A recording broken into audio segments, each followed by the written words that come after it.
My son handed me a glass of water at the Christmas dinner table. An hour later, I was standing in his kitchen, my hand shaking, as I dialed 911. What I found wasn't just a family secret. It was a $2 million murder plot. And I was the target. Before I tell you how this perfect holiday dinner turned into a crime scene, please let me know in the comments where you're watching from. And be sure to like this video and subscribe to the channel because you won't believe the trap I set for them in the end. The lie began at the dinner table. It always does. The centerpiece was a mountain of pine boughs and glittering ornaments so tall you could barely see the person across from you. In this case, that person was my son David. The table was laden with a feast that could have fed a small army, a perfectly browned turkey glistening under the light of a crystal chandelier. Everything was perfect. Too perfect. My daughter-in-law Chloe raised her glass of wine. The diamond on her finger caught the light and shattered it into a dozen tiny rainbows. A toast, she said, her voice smooth as silk. To family, to success, and to a wonderful Christmas. David smiled, a wide, practiced smile that didn't quite reach his eyes. To success, he echoed, looking at me. It's been a great year for the firm. We just landed the Henderson account. I nodded, taking a small sip of water. Henderson account. It sounded impressive. But I had spent 40 years as a forensic accountant, a bloodhound for numbers that didn't add up. My entire life was about finding the lie hidden in the ledger. And my son's life was a ledger full of red ink. I knew for a fact that his firm was just him and a laptop in a rented office space. 6 months ago, he had come to me, his face a mask of shame, asking for a $50,000 loan. A short-term bridge, he'd called it. An investment opportunity he couldn't pass up. I gave it to him, of course. You always do. You tell yourself it's the last time that this will be the one that turns it all around. But as I sat there listening to them talk about their upcoming ski trip to Aspen and the new Lexus in the driveway, I did the math in my head. The $50,000 was gone, I knew that. But this display, this was something else. The watch on David's wrist was easily $10,000. Chloe's dress was from a designer whose name I only knew because my late wife used to dream of owning one. Their performance of wealth was costing a fortune. That's when I felt it. A dull ache in my chest, a gentle squeeze around my heart. I put my fork down. A wave of dizziness washed over me, making the chandelier lights blur into a single blinding star. I took another sip of water, hoping to clear my head. Stress, I told myself. The holidays are always stressful. The rich food, the emotional strain of seeing my son live a life built on a foundation of sand. It's just indigestion. But the pressure in my chest grew tighter. It felt like a band slowly being constricted. Dad, are you okay? David asked. The concern in his voice sounded almost genuine. I'm fine, I managed to say, forcing a smile. Just a little tired. Chloe, the meal is spectacular, truly. She beamed. Oh, it's nothing, Jacob. We're just so happy you could be here. The room felt warm, too warm. The scent of pine and roasting meat was suddenly suffocating. I needed to get up to move. If you'll excuse me, I said, placing my napkin on the table. I think I just need a glass of fresh water. I stood up, my legs feeling unsteady.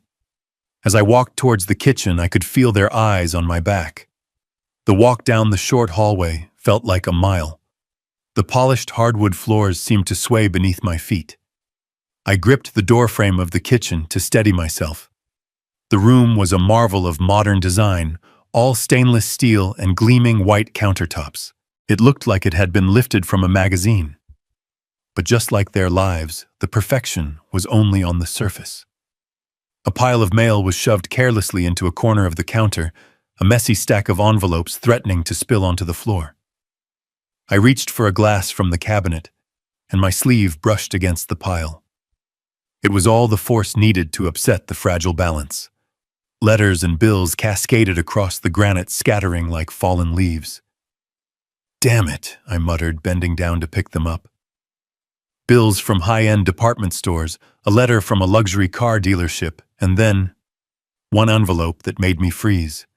It was from the Prudential Insurance Company. My name and address were clearly visible through the plastic window. I hadn't done business with them in over a decade. My heart, which was already beating uncomfortably, began to hammer against my ribs. I picked up the envelope. It had been opened. My training, my instincts, every alarm bell honed over a lifetime of uncovering deceit screamed at me. This wasn't my mail. It had been sent to my address, but David must have picked it up. Why, I knew I shouldn't. I knew it was a violation of privacy. But a deeper instinct, the instinct of a father who senses a profound danger, took over. My fingers, trembling slightly, pulled out the document inside. It wasn't a letter. It was a policy confirmation. The words swam before my eyes, stark and brutal in the cold kitchen light. Type of policy term, life insurance. Insured Jacob Peterson. Policy value $2 million. Policy start date 3 weeks ago. And then the final devastating line. Beneficiary David Peterson. Son. The air left my lungs. The pressure in my chest intensified into a sharp, stabbing pain. $2 million. He had taken out a $2 million life insurance policy on me. I sank against the counter, the smooth, cold stone doing nothing to cool the fire of betrayal that coursed through me. My mind raced, trying to make sense of the impossible. The loan, the lies about his success, the extravagant spending. It was all a desperate charade. He wasn't just in debt. He was drowning in it. The wave of dizziness returned stronger this time, and a cold sweat broke out on my forehead. I felt sick, truly sick. My eyes scanned the countertop, searching for something, anything, to ground me. And then I saw it. Next to the sink was the half-empty bottle of Fiji water I had been drinking from when I first arrived.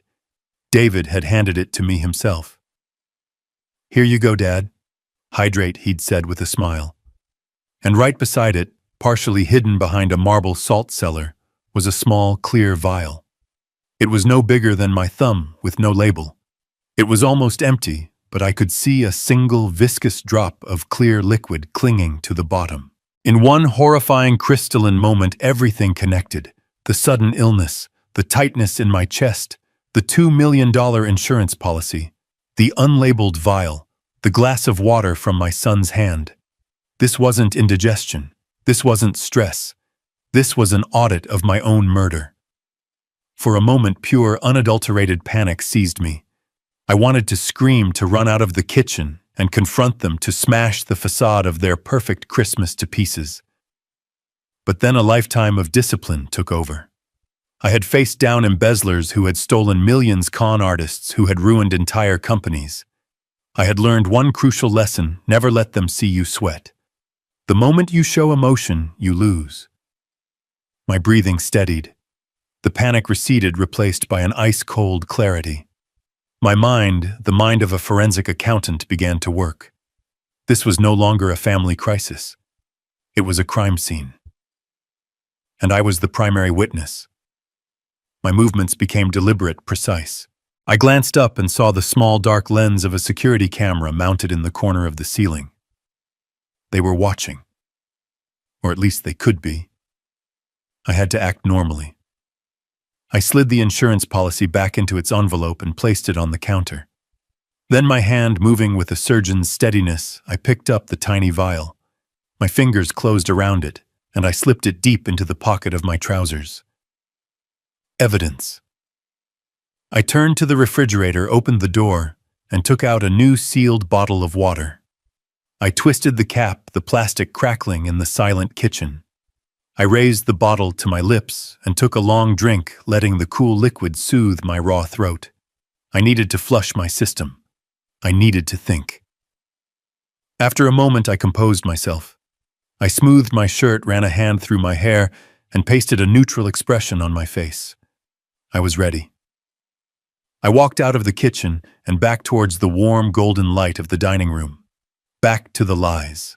As I sat down, Chloe looked at me with her perfect plastic smile. Feeling better, Jacob, I looked across the table past the ridiculous centerpiece and met my son's eyes. He was watching me, a flicker of something unreadable in their depths. I forced my own smile, a grim, thin line. "Much better, thank you," I said, my voice even and calm. The water helped. He nodded, satisfied, and turned back to his meal. But I kept watching him, this stranger who wore my son's face. He had no idea that the game had changed. He thought he was the hunter closing in on his prey. He didn't know that I had found the trap he had set for me, and I was no longer the prey. I was the man who was going to burn his entire world to the ground. The quiet of my resolve was the most dangerous thing in that room. It was my own declaration of war. The drive home was the longest 15 minutes of my life. Every pair of headlights in my rearview mirror felt like an accusation. Every shadow on the side of the road felt like a threat. I gripped the steering wheel, my knuckles white, the small glass vial a cold, hard lump in my pocket. It was a tangible piece of the nightmare, a tiny object that held the immeasurable weight of my son's betrayal. I didn't turn on the radio. The silence was my sanctuary, a space where I could finally let the pieces of the evening settle, not into a coherent picture, but into the jagged shards of a shattered reality. When I finally pulled into my own driveway, I didn't rush inside. I sat in the car for a long time, the engine ticking as it cooled. My house, the one where I had raised David, where my wife and I had shared 30 years of memories, looked back at me. It was a fortress of a life I thought I had built, but the enemy had not been outside the gates. He had been inside at my own table, sharing my bread. Once inside, I locked the door and drew the deadbolt. The simple metallic slide of the lock felt like the first sane action I had taken in hours. I walked through the dark, quiet rooms, my hand trailing along the walls. I didn't turn on the lights. I didn't want to see the photographs on the mantel, the ghosts of a happy family that had never really existed. In the kitchen, I placed the vial on the counter under a bright task light, examining it like a piece of alien technology. My first instinct, the raw human instinct, was to pick up the phone and dial 911, to scream into the receiver that my son, my only child, had tried to murder me for money. But then the accountant in me, the man who had built a career on cold, hard facts, took over. An accusation without irrefutable proof was just noise. It was my word against his. The word of an old man, perhaps a confused old man, against his successful, charming son. I needed more than a story. I needed a case. There was only one person I trusted to help me build it. I pulled out my phone, my fingers scrolling past David's name without a flicker of emotion, and found the number for Michael Vance, my lawyer for 30 years, and my friend for 40. He answered on the second ring, his voice thick with sleep. "Jacob, it's almost midnight. Is everything all right?" "No, Michael. Nothing is all right," I said, my own voice sounding distant, detached. I explained everything, starting with the dinner and ending with the vial sitting on my counter. I spoke in a monotone, laying out the facts, as if I were presenting a financial audit. The $2 million policy, the sudden chest pains, the bottle of water, the vial. I left out the emotion, the soul-crushing agony of it all. I just gave him the data. There was a long silence on the other end of the line. I could hear the faint sound of his wife asking if everything was okay. Finally, Michael spoke, his voice now wide awake and sharp. "Jacob, listen to me very carefully. Do not touch that vial again. Do not wash your hands. Put it in a sealed plastic bag. First thing in the morning, 8 a.m. sharp. I want you at the emergency room at St. Joseph's. Tell them you have chest pains and dizziness, and you're worried you might have ingested something. You have a heart condition, so they will take you seriously. You need a full blood panel done. Insist on a toxicology screen. I'll make a call to a friend in the administration to make sure it's handled properly. Don't call the police. Not yet. Let's get our own evidence first. Let's build a fortress they can't breach." His words were a lifeline, a plan, a series of logical steps in a world that had ceased to make sense. "Okay, Michael. I'll do it." And Jacob, he said, his voice softening, I am so sorry. I hung up the phone and did as he said, placing the vial in a Ziploc bag with a pair of tweezers. I didn't sleep that night. I sat in my armchair watching the hours tick by on the grandfather clock in the hall, each chime marking another moment I had survived. The next morning, I walked into the emergency room of St. Joseph's Hospital. The bright fluorescent lights and the smell of antiseptic were a harsh contrast to the festive decorations of the night before. I followed Michael's script perfectly. I described my symptoms, mentioned my existing heart condition, and expressed a vague concern that I might have accidentally taken the wrong medication. They moved me into a bay and hooked me up to monitors. A young doctor came in, his face etched with concern. He listened patiently, then ordered the tests. Blood was drawn, questions were asked. I felt like an observer in my own life, a character in a play whose lines had been written for him.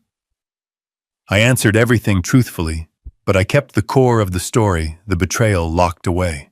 Hours later, the doctor returned a chart in his hand and a perplexed look on his face. Mr. Peterson, this is unusual, he began. Your EKG is a bit irregular, but what's more concerning is your blood work.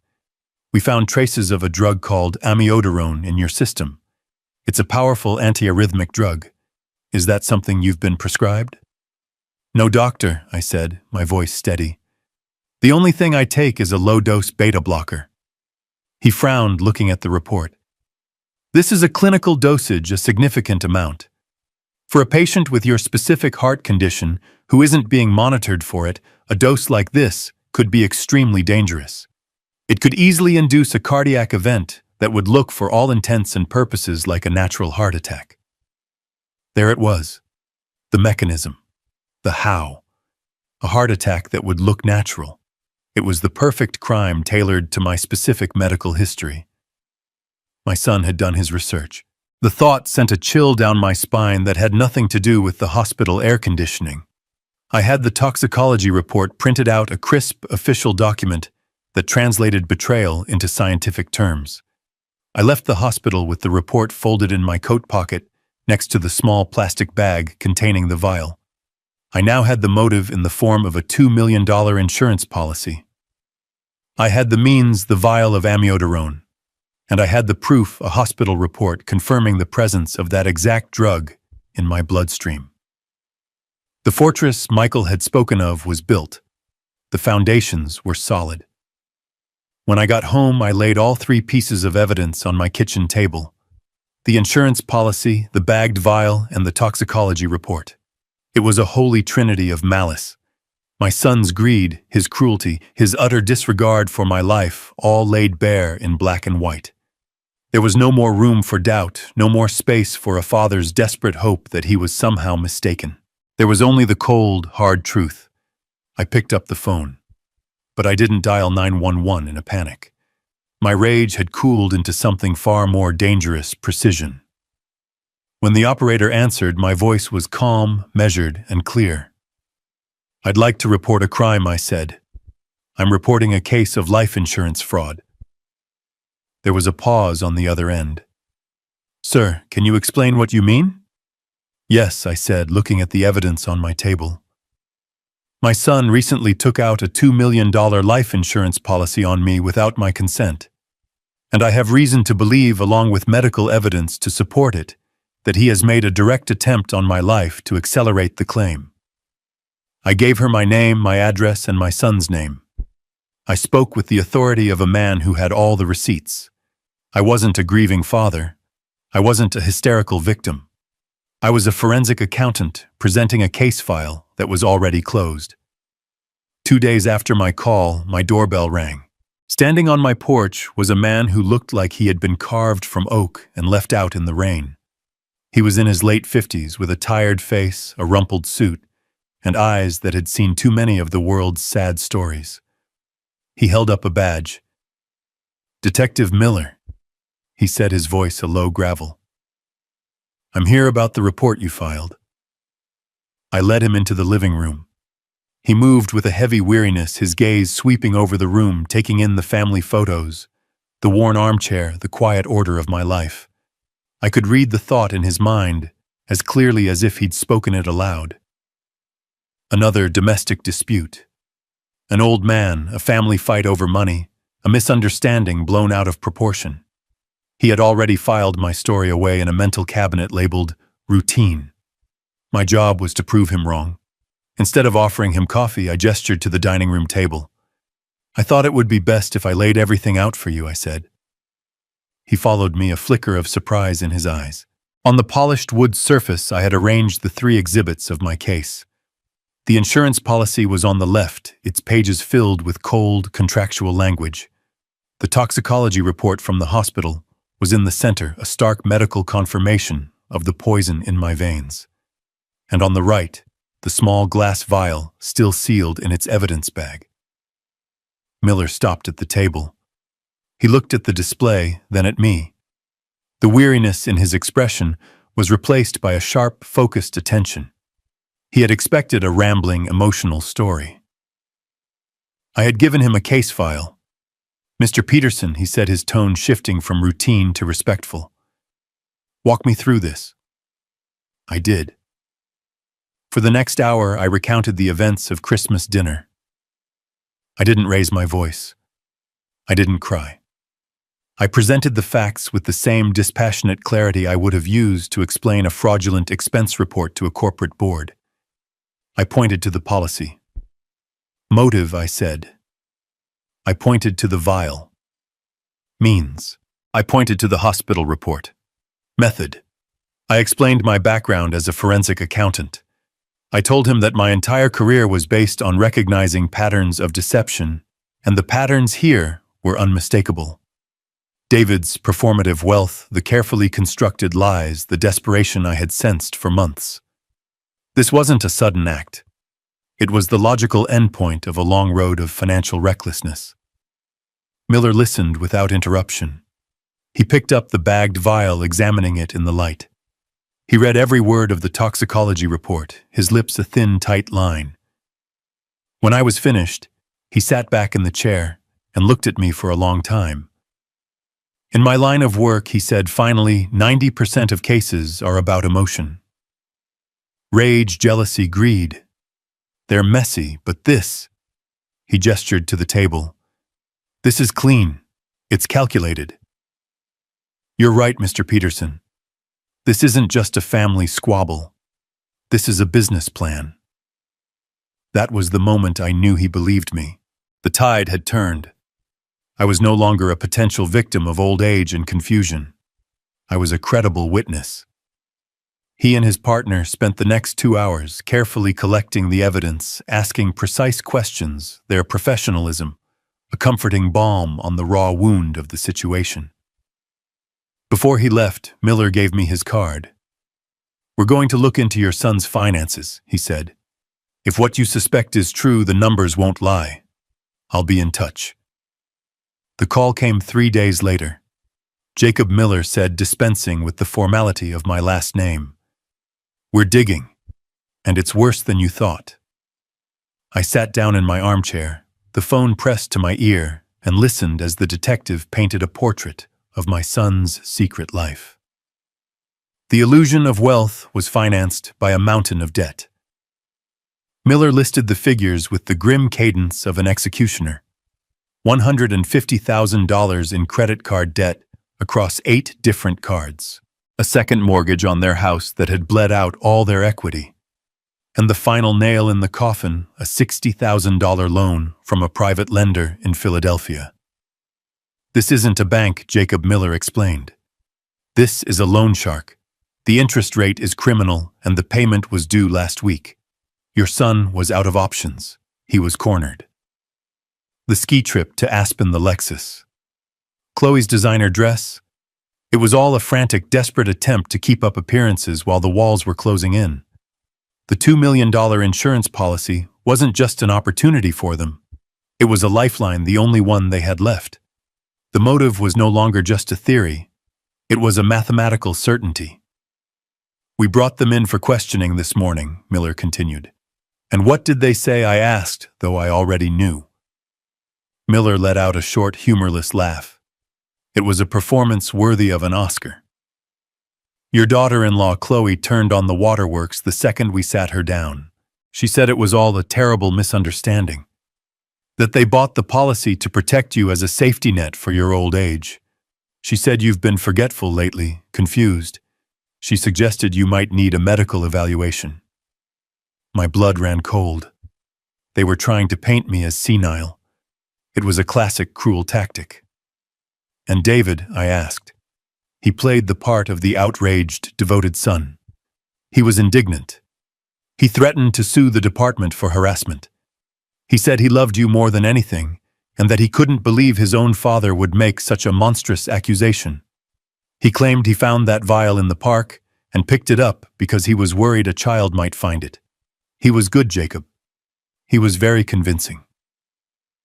For a moment, a sliver of doubt crept in. Could I be wrong? Was this all the paranoid fantasy of an old man? But then I remembered the cold certainty I felt in that kitchen. I remembered the years of lies that had led to this point. No, this was not a fantasy. This was their final, most audacious deception. They are lying, detective, I said, my voice low and firm. I know, Miller said. Their stories are good, but they don't match up on the details. They're counting on us seeing a grieving family, but I see two co-conspirators. The problem is, without a confession, it's still a tough case. A good defense attorney could create reasonable doubt about the vial. They could argue you took the medication yourself by accident. This was the moment. This was the reason Miller had called. He had the structure of the case, but he needed more. He needed the context that only I could provide. He needed the ammunition to blow their stories apart. Detective, I began, my mind sifting through a lifetime of memories of receipts kept and promises broken. Let me tell you a few things about my son's history with money. Ask him if you would about the $50,000 loan I gave him 6 months ago for a can't-miss tech investment. I have the bank transfer records. I was never told the name of the company, and I have never seen a dollar of it back. I could hear Miller typing on his keyboard. And while you're at it, I continued, ask Chloe about her luxury handbag business, the one she started 2 years ago. It might be interesting to look up the public bankruptcy records for that company. She left a dozen small suppliers unpaid when she folded it. Keep going, Miller said, his voice tight with interest. 10 years ago, my late wife's pearl necklace went missing from her jewelry box. David swore he knew nothing about it. 2 weeks later, I quietly visited every pawn shop in a 50-mile radius. I found it in a shop in Trenton. I have the receipt from where I bought it back. I never confronted him. My wife was ill and I didn't want to cause her more pain. But I kept the receipt. I was opening the family vault, revealing the rot and decay that had been hidden for years. Each memory was a painful admission of my own blindness, of my own unwillingness to see the truth. But now each one was also a weapon. One last thing, detective. When you asked David about his finances, did he mention the trust fund my wife left him? The one he emptied in 6 months to buy a sports car and take a trip to Monaco. He was 25 at the time. I have the statements from the bank. It established a pattern, you see. A long pattern of recklessness and deceit. I stopped, my breath catching in my throat. I had laid the entire history of my son's failures bare. It was the most difficult thing I had ever done. There was a long silence on the other end of the line. When Miller finally spoke, his voice was different. The professional collaboration was gone, replaced by something harder, something resolute. Thank you, Jacob, he said. That's the ammunition I need. They think they're playing a game of chess with a confused old man. They don't realize they're playing against a grandmaster. The phone call that sealed their fate came on a Thursday afternoon. It was Detective Miller. His voice had lost its usual weary tone. It was now sharp-edged with the thrill of the hunt. We got it, Jacob, he said. The smoking gun. I sat down, my hand tightening on the receiver. What did you find? The drug amiodarone. It's not easy to get without a prescription, but it's not impossible. We started digging into online pharmacies, the kind that operate in a legal gray area. It took some time, but we found a transaction from a Canadian website shipped to a P.O. box about 20 miles from your son's house. The purchase was made 5 weeks ago. How did they pay for it? I asked, already knowing the answer.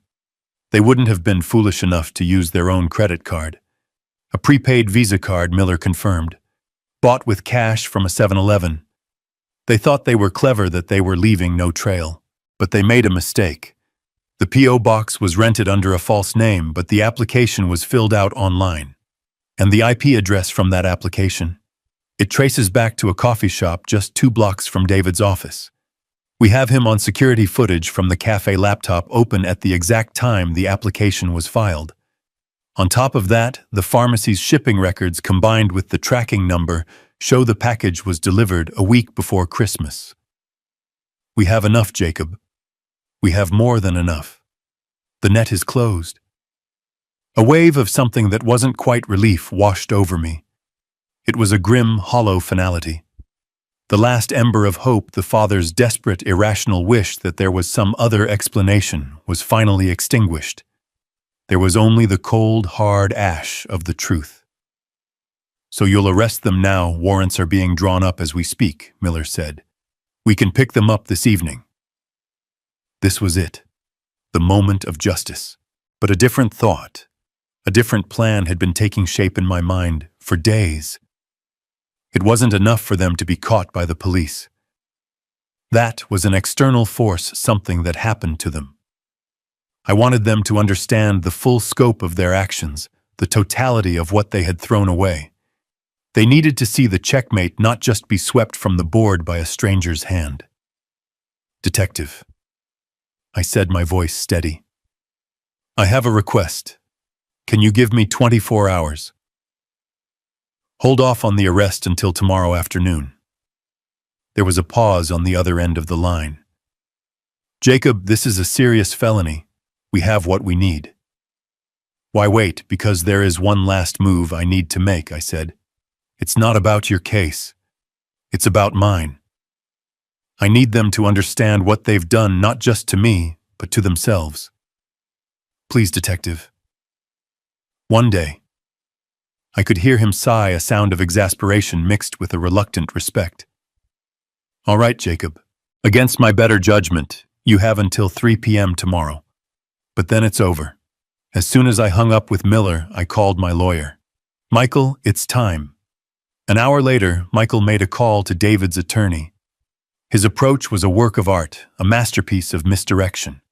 He spoke of my age, my fragile health, the terrible stress this misunderstanding was putting on my heart. He painted a picture of a lonely old father, perhaps regretting his rash accusations, horrified at the thought of his only son being involved in a police investigation. He suggested a meeting, a final attempt at reconciliation, a chance to talk things over and find a peaceful resolution away from the harsh glare of the law. As Michael predicted, they took the bait. Their lawyer called back within the hour. David and Chloe were, of course, deeply hurt by the accusations, but they were willing to meet. They loved their father, and they were desperate to clear their names and mend this painful family rift. They agreed to come to Michael's office the next day at noon. They thought they were walking into a negotiation. They believed they were coming to manage a confused old man, to emotionally manipulate him into retracting his story. They had no idea they were walking into their own execution. The next day, I sat in the conference room at Michael's law firm. It was a room designed to communicate power and permanence. The walls were paneled with dark mahogany lined with shelves of leather-bound law books that smelled of dust and authority. The table was a single massive piece of polished wood, so heavy it felt like part of the building's foundation. This room was a world away from the fragile, glittering facade of my son's life. This room was about consequences. I sat at the far end of the table with Michael to my right. I said nothing. My role in this was to be a silent, unmovable presence. David and Chloe arrived precisely at noon. They were dressed for their roles. David wore a tailored suit, his expression a careful blend of concern and resolve. Chloe wore a simple, elegant dress, her face a mask of sorrowful beauty. They looked like the victims, a devoted couple forced to endure an unspeakable family tragedy. They nodded gravely at me. "Dad," David said, his voice thick with fake emotion. "Thank you for doing this. I know we can sort this out." They sat down opposite us. Their lawyer, a slick man in a suit that was too expensive, began with a speech about the importance of family and the potential for misunderstandings in times of stress. I let the words wash over me. I looked at my son and the woman he had married, and I felt nothing. No anger, no sadness, just the quiet final closing of a door. When their lawyer had finished, Michael leaned forward, placing a single thick folder with a blue cover on the table. It landed with a soft, definitive thud. "Thank you for coming." Michael began, his voice calm and even. "As you know, Jacob has been through a great deal. This situation has forced him to do a lot of thinking, not just about the present, but about the future." David and Chloe exchanged a quick, confident glance. This was it. The old man was cracking. But Michael didn't mention the police. He didn't mention the hospital or the vial or the insurance policy. His voice remained placid, almost gentle. "It all started about 6 months ago, actually. David, you may remember you came to your father to ask for a significant loan. $50,000, I believe." David shifted in his chair, a flicker of annoyance crossing his face. "I don't see what that has to do with anything. That was a private family matter." "Of course," Michael said smoothly, but for Jacob it was a moment of clarity. It made him realize that he needed to think seriously about his estate, about how best to protect his legacy for the future. He became concerned about financial volatility, about ensuring his life's work would be managed responsibly. Michael opened the blue folder. It wasn't a police report. It was a trust agreement. And so 6 months ago, Michael continued, Jacob came to me and we completely restructured his will and his assets. Everything he owns, the house, the savings, the investment portfolio, a total estate valued at approximately $8 million was placed into a new, irrevocable trust. The air in the room grew still. The confident smirks on David and Chloe's faces began to fade, replaced by a dawning confusion. This was not the conversation they had expected. "The Jacob Peterson Legacy Trust was established to provide for you, David, upon your father's passing," Michael said, his eyes fixed on my son. "You are named as the sole beneficiary." A wave of relief washed over David's face. He thought he had dodged a bullet. He thought this was just my old-fashioned way of controlling things. He still didn't understand. He still didn't see the jaws of the trap closing around him. Michael let the silence hang in the air for a moment, before he delivered the final, devastating blow. However, he said, tapping a single paragraph on the page with his finger. "Given his concerns, your father insisted on adding a very specific and very binding special clause." Michael let his words hang in the silent room, the phrase "special clause" echoing in the space between us. I watched my son's face. The confusion was still there, but now it was curdling into suspicion. Chloe glanced at their lawyer, a silent question in her eyes, but the man looked as bewildered as they did. They were all playing a game they didn't know the rules to. They were about to learn. Michael cleared his throat, not for effect, but with the quiet deliberation of a man about to read a death sentence. He adjusted his glasses and looked down at the document. "The clause is under Article 4, Section B." He said, his voice a dispassionate legal drone. It reads as follows. "Should the primary beneficiary, David Peterson, be convicted of any state or federal felony offense, this trust shall be immediately dissolved." He paused, letting the first part of the trap snap shut. David's lawyer blinked. "A felony clause, that's highly unusual but not unheard of." David let out a tense, nervous laugh. "A felony? What are you talking about? I'm not a criminal." He looked at me, a desperate plea for reason in his eyes. Dad, this is insane. What is this all about? I remained silent. My gaze was steady.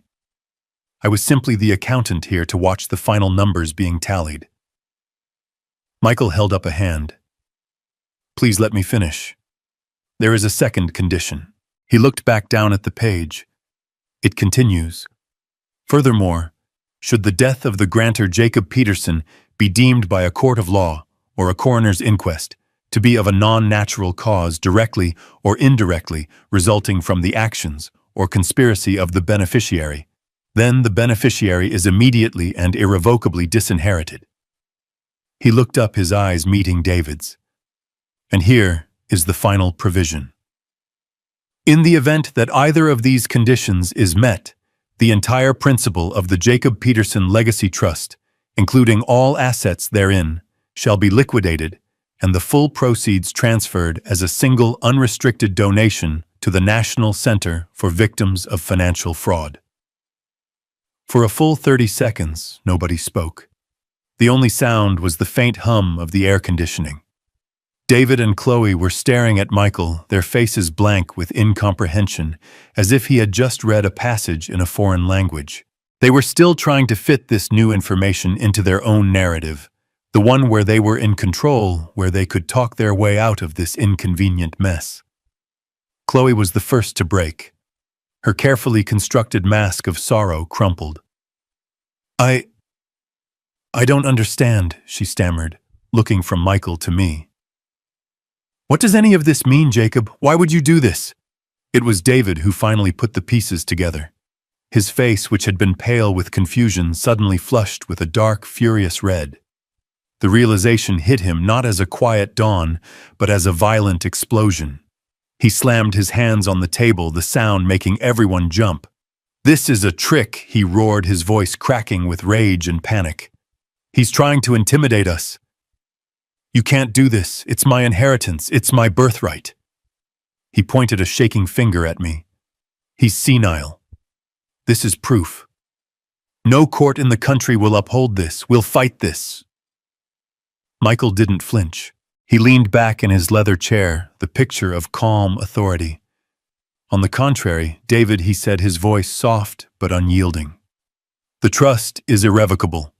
It was signed and witnessed 6 months ago. We have a notarized affidavit from your father's physician, dated the same day, certifying that he was of sound mind and body and under no duress. We also have a video recording of the entire signing process. It is, I assure you, ironclad. The fight drained out of David's face, replaced by the hollow gray look of utter defeat. He sank back into his chair. He finally understood. They both did. I watched them as the full devastating weight of my trap settled upon them. Their plan had been to commit the perfect crime, to poison me in a way that mimicked a natural heart attack, to collect a clean $2 million from the insurance company, and then to inherit the remaining $8 million upon my tragic but not unexpected death, a $10 million prize. But they had made one fatal miscalculation. They had underestimated me. They saw me as an old man, a resource to be managed and eventually liquidated. They never saw me as the man who had spent 40 years thinking 3 steps ahead of smarter criminals than them. The trap wasn't the police investigation. The trap wasn't the vial of poison. The true trap was this document signed and sealed 6 months ago. They had been caught in it the moment they decided to act. Their fatal flaw was their greed. They could have simply waited, but they were impatient. The insurance fraud was their undoing. Even if by some miracle they managed to beat the attempted murder charge, insurance fraud for a sum of $2 million is a serious federal felony. The moment a jury convicted them of that, the clause would be triggered. The $8 million inheritance would vanish. They hadn't been playing for a $10 million prize. They had been gambling with $8 million they were already set to inherit, all for the chance to get an extra $2 million a little bit sooner. And they had lost everything. They had spent months planning a crime, not realizing that their punishment had already been written into law, my law waiting for them to walk right into it. Chloe began to sob, not loud theatrical sobs, but the silent, shoulder-shaking sobs of someone whose entire world has just been reduced to dust. David just stared at me, his mouth slightly open, his eyes vacant. The hatred was gone. The anger was gone. There was nothing left but the vast, empty space of his own ruin. He saw it all now. He saw the checkmate. At that exact moment, there was a sharp, authoritative knock on the conference room door. Michael looked at me. I gave a slight nod. "Come in," Michael called out. The door opened and Detective Miller stepped inside. He was flanked by two uniformed police officers. The air of quiet legal devastation was instantly replaced by the stark, unavoidable reality of the state. Miller's tired eyes found David and Chloe. He held up his badge, a formality that was almost absurd in its redundancy. "David Peterson," Miller said, his voice leaving no room for argument. "Chloe Peterson, you are under arrest for conspiracy to commit murder and for insurance fraud." The uniformed officers moved forward. I heard the sharp metallic click of handcuffs being fastened around Chloe's wrists. She didn't resist. She was utterly broken.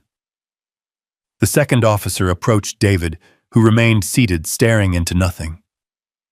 "Sir, please stand up and put your hands behind your back." David didn't seem to hear him. He was looking at me, his eyes finally focusing. He wasn't seeing a father or a victim. He was seeing the architect of his demise. He had thought he was playing a game of chess, but he had been a pawn on my board all along. As they led him away, his hands cuffed behind his back, he was silent. The fight was over. The performance was done. The play had ended.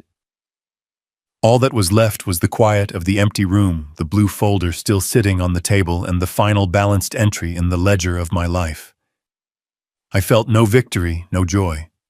Just the profound, sorrowful peace of a long and painful calculation finally coming to zero. The wheels of justice turn slowly, but they grind exceedingly fine. 6 months after that terrible Christmas dinner, the legal proceedings came to a quiet end. The evidence was overwhelming, the digital and chemical trails leading to David and Chloe as surely as a map.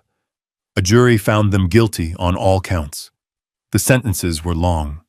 There was no dramatic courtroom confession, no tearful apology. There was only the dull, bureaucratic finality of a gavel falling on wood. A week later, Michael called me. His voice was calm, businesslike. "It's done, Jacob," he said. "The transfer is complete. The entire $8 million from the trust has been received by the National Center for Victims of Financial Fraud." The books were balanced. The final entry had been made. The case was closed. I thanked him and hung up the phone. I was sitting in my armchair, the one my wife always used to say I would become a permanent part of. The afternoon sun streamed through the window, illuminating the dust motes dancing in the still air. I should have felt something. Triumph, perhaps, or the bitter satisfaction of revenge. But I felt neither. Instead, what settled over me was a profound and unexpected sense of peace. It was the quiet that comes after a long and violent storm, when the wind dies down, and you can finally hear the sound of your own breathing again. This was never about revenge. Revenge is a fire, a hot, consuming rage that destroys everything in its path, including the person who wields it. What I had done was the opposite of fire. It was ice. It was a cold, deliberate, and necessary calculation. It was the last audit of my life. I had examined a set of accounts that were deeply criminally unbalanced, and I had simply put things back in order. Ordnung, the German word for it. Not just order, but a state of rightness of things being in their proper place. I thought of David.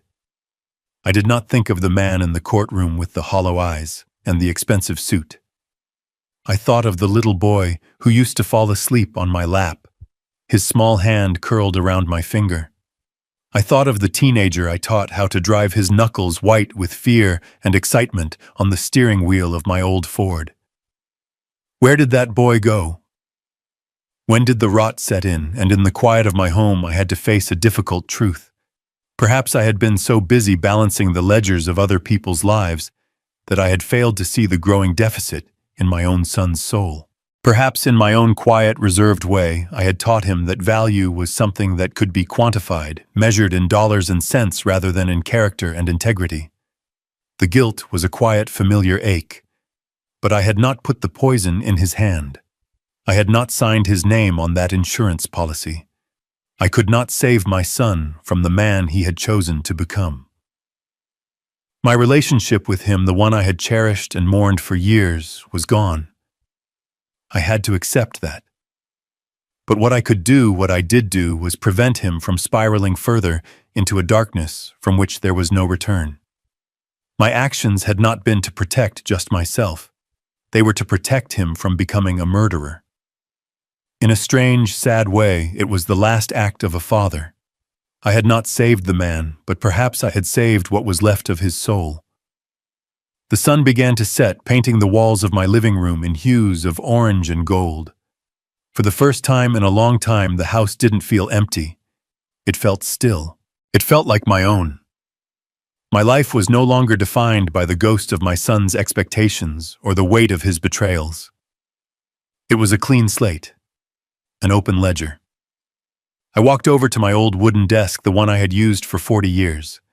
I opened the top drawer and took out a new checkbook, one tied to my personal accounts, the money I had set aside for my own retirement, separate from the trust. The funds were modest compared to the fortune I had just given away, but they were more than enough. They were mine. I opened the checkbook. The clean, empty lines of the first check looked like a promise. For so long, money had been a tool for my son, a weapon for my family. It had been a source of strife, greed, and ultimately a motive for murder. But it was just that, a tool, and a tool could be used to build as well as to break. My hand was steady as I picked up a pen. I didn't write a check to a large, faceless charity.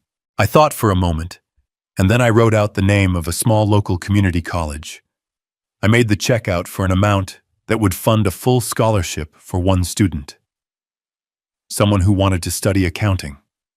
Someone who wanted to learn the language of numbers. In the memo line I wrote, "In the name of integrity." I signed my name, Jacob Peterson. The signature was firm, clear.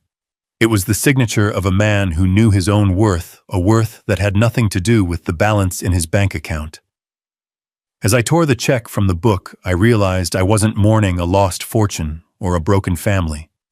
I was investing in a future where order and honesty still mattered.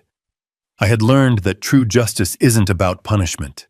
It's about restoration. It's about balancing the books in a way that creates a better world, however small the entry may be.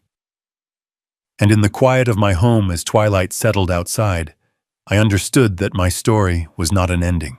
It was a new beginning, a new ledger with a new purpose.